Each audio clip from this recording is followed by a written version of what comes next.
New details on the accident that killed a local teenager. Trip Raven died in an accident while on his way to hunt. Through several records requests, our I-team now has never before seen pictures and eyewitness accounts, plus new questions about what actually caused the wreck and several other accidents in that same spot.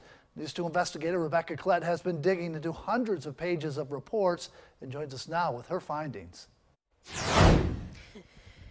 Good evening. We got the pictures exclusively from the Highway Patrol, and looking at them, it's a wonder any of the 4 teenagers who set out to duck hunt 2 days before Christmas survived the wreck.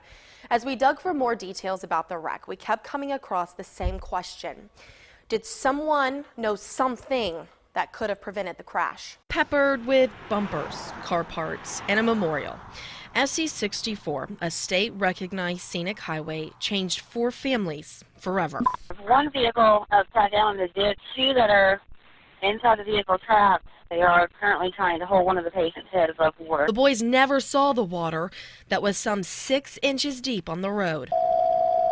911, where's emergency? Others had seen the water that morning. I almost got in an accident just now. My car hydroplaned real bad, went in the other lane. It's just, I don't know, it's a big area of water just running across the road, and I think they need to put some signs up or something because somebody could die right there. I didn't know who to call, but I'd have felt guilty if I'd have found out about somebody getting in an accident. It was just a few minutes after that 911 call when the SUV with the 4 high school friends hit the water, shot across the road, and flipped into a tree. Drivers who stopped to help the boys soon learned authorities knew about the river running down the middle of the road.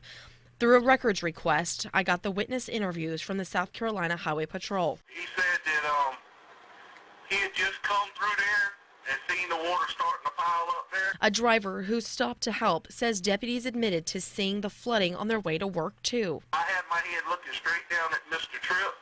We was down there working on him, and I didn't even look up. It disgusted me so bad I didn't even look up. But problems with this beautiful winding road in Colleton County started long before this moment. The flooding captured by these first responders had plagued this road for at least 7 weeks. And the ditches would overflow, and then it would flow right across the highway is what it was doing. So that would cause a large amount of water coming across the highway. Neighbors who didn't want to be identified told me of 3 wrecks in as many months in the same spot. Through crash data, I discovered there were actually 6 wrecks from October, November, and December. Neighbors also shared this picture with me, showing their driveway washed away for the first time in 30 years. One of the neighbors made this request to the DOT November 5th, nearly 2 months before Trip Raven's accident, asking to fix the ditch, worried someone would die if the water kept flooding onto the highway. It wasn't until after the accident that the DOT responded, clearing away this driveway and removing this pipe, documented in this video from the Highway Patrol. Once they've cleaned it up, we haven't seen no water coming across the road, and I haven't experienced any wrecks out here. The Highway Patrol's Multidisciplinary Action Investigation Team, or MATE, wrapped up its investigation.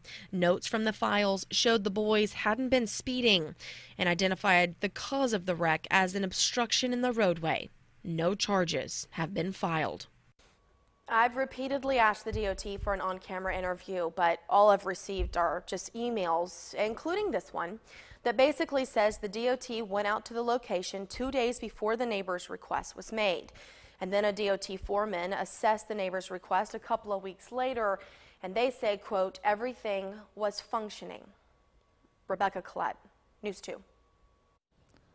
The South Carolina Department of Transportation tells us the pipe was undersized, holding debris and blocking the flow of water.